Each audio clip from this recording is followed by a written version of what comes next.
very interesting one for us. We have a very young team, and as you noted, we haven't had a full season of indoor track in about 2 years. It's been 2 years since the conference has competed for a championship, and we did not have a national indoor championship last year either.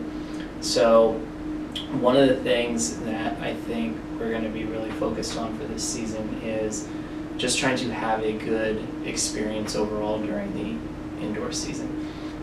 The way the calendar has fallen is kind of weird for a lot of our athletes. This winter will be the culmination of a full year of competing again. Since we did spring, we've had fall, and now we're going to have our winter season for us. We have a lot of youth on our team. I think we have a total of 3 seniors on the men's team and 1 senior on the women's team. We're majority freshmen and sophomores with a decent class of juniors in there. But again, COVID has really made people's experience levels different, and to say I'm not sure what to expect for the season sounds kind of bizarre, but for a lot of our athletes, it's going to be their first collegiate indoor season, and so to say I'm not sure what to expect, I think also sounds kind of reasonable, and it seems a little counterintuitive, but I think it'll add some excitement and will give our athletes another opportunity to get back out there, start learning again, get back to racing again, get back to racing in an indoor setting again and competing in an indoor setting.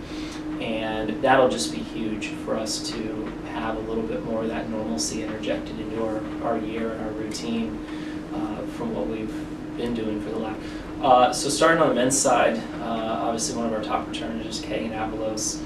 He had a tremendous spring season last year. He broke the school record in the 400-meter dash, was I think maybe 0.2 of a second away from the NCAA meet in that event. He's already been talking about some big goals that he has for the season. He obviously has his sights set on indoor school records. He does want to make the national meet, indoor and outdoor if he can. Those are, again, things he's been talking about. So being very excited to see how his season goes, how he transitions to some new coaching and training now that Coach Stevens is retired and he'll be under my tutelage for the season. Other guys that are back that had great outdoor seasons last year that we're hoping for good stuff from on the track this year and the field events. Our men's throwers in particular, Peter Fulton and Jake McNutt, Wyatt Hall, and Reggie Patterson, all strong performers at the conference level for us last year. A number of them were all conference and scored points at the championships last spring in Lynchburg. I think they're looking for repeat performances. I think the addition of Coach Bruner, our throws coach, to our staff is really going to help put those guys over the top and in a very competitive position. And then, we had all-conference pole vaulter who's back, Easton Repko. I know he's going to be excited about the prospect of an indoor season. The vaulters like being inside, not outside, so that'll be good for him. And we've got a volunteer assistant coach that's going to be helping us in that event area, Bob Nachtigal. I think he's going to bring a lot of great experience for our vaulters and really enhance that event group for us with the folks that we have on the team right now. And then we had some young distance runners last year that really showed some signs of promise in the spring, Bowen Varney and Bennett Cups and Tony Cadle. And, they all had great first campaigns considering we had no cross-country and indoor season. So I think those guys are hungry to get back on the track coming off the cross-country season. And we're just going to be looking to improve from where we finished in 2019 at the Indoor Conference Championships there to equal or better that performance. And that's, I think, what our men's team is going to look like. On the women's side, obviously Casey Hooker's back for us. This technically is her senior campaign, but she is coming back for a 5th year, so we're going to have her for 1 more year after this. So from an eligibility standpoint, this is her junior year, which is great. And she was an NCAA qualifier last spring in the 200, just missed the 400 by about the same amount that Kagan missed as well in that event. And she's going to be looking to qualify indoors this season again and bring home some ODAC hardware for herself. And then last year, freshman Adelia Coleman had a really great spring. She was a 2-time All-American. I know she's got aspirations to continue moving in that direction with her athletic career and taking care of business there. I think there's certainly going to be some expectations for her to perform at a certain level, and those are things we're navigating with her and myself and talking about how the season goes after that phenomenal of a start for such a young athlete, and how we get back to that point by the time we get to the end of the indoor season. And then we had a lot of other women that had great springs as well. Cassidy Oliver and Kyla Gray really ended up coming around for us at the end of the season. Cassidy, both in the triple jump and the 200, ended up being a scorer for us at the conference meet, finishing just out of all conference honors in those two events. Haley Hamlin did great in the short sprints for us last spring, so I think she's looking to have a big season, particularly in the 60-meter dash on the track. That should be a really strong place for her as well. Kelly Akers returns for us as one of our only senior on the women's side.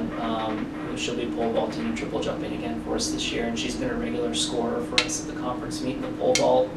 I know she's excited about her senior year and everything. So we've got a great group here. We've got, I think, enough experience to again improve on where we were in 2019 on the women's side, and we're looking forward to seeing what they can do and what kind of year they can put together for themselves. I think the conference as a whole is going to look pretty similar to the way it looked in the spring. Again, for all of our programs in the ODAC, this is going to be our first indoor championship in 2 years, like I said before. And so I think everybody's going to be just anxious to get back to that indoor competition and having that consistency of this part of our year back in place. I think it's going to be competitive on both sides. I think usually, the top 4 teams in the conference are pretty tight with one another. Lynchburg's probably going to be the favorite on the men's and women's side, coming off of their spring championships in outdoor track and field, and both of their distance programs just won conference titles a couple of weeks ago here at the ODAC championships that we hosted at Bridgewater. So I think they'll probably be the ones that have the target on their back that people will be chasing, but Washington Lee is going to be in the mix, and Shenandoah's program's gotten a lot better in the last couple of years, and we're going to be hunting around in those top 3 or 4 spots as well, I think, with the power that we have on the track and in our field events. So it's going to be exciting. I think, the ODAC meets always are competitive and are always close down to the wire oftentimes, and I expect nothing less from our conference this year. People had a lot of time to recruit, bring in young talent, and try and start rebuilding their teams post-pandemic and all those things. So it'll be a fun season to watch. It'll be a great season to watch. I think individually, too, there's going to be a lot of standouts in the conference this year. I think we'll see another large contingent